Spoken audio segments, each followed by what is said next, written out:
Hello friends, ഇന്ന് നമ്മൾ ഉണ്ടാക്കാൻ പോകുന്നതൊരു ചിക്കൻ സാൻഡ്വിച്ചാണ്. Welcome to the video. ആദ്യം നമുക്ക് ചിക്കൻ ഒന്ന് വേവിച്ചെടുക്കാം.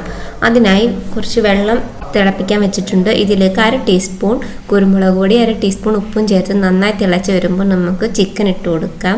നമുക്ക് അടച്ചു വെച്ച് നന്നായിട്ടൊന്ന് വേവിച്ചെടുക്കണം. നമ്മുടെ ചിക്കൻ നന്നായി വേവിച്ചെടുത്ത് ഒന്ന് ക്രഷ് ചെയ്തെടുത്തിട്ടുണ്ട്.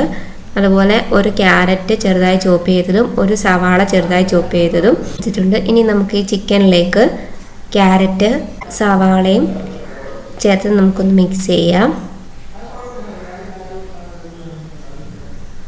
ഇനി ഇതിലേക്ക് 1/2 teaspoon chilli flakes, 2 table spoon tomato ketchup, 3 table spoon mayonnaise ചേർത്ത് നന്നായി ഒന്ന് മിക്സ് ചെയ്തെടുക്കാം.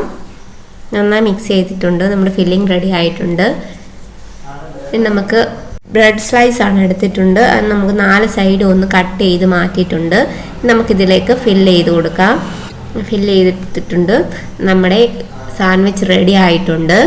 ഇനി നമുക്കിത് 4ആയിട്ടോ 2ആയിട്ടോ ഒക്കെ കട്ട് ചെയ്ത് നമ്മുടെ ഇഷ്ടാനുസരണം കഴിക്കാവുന്നതാണ്. എല്ലാവർക്കും ഇഷ്ടപ്പെടുന്ന ഒരു സാൻഡ്വിച്ചാണ്. എല്ലാവരും വീട്ടിൽ നിന്ന് ഉണ്ടാക്കി നോക്കണം. മറ്റു റെസിപ്പിയുമായി അടുത്ത വീഡിയോ കാണാം. Please like and subscribe. Thank you.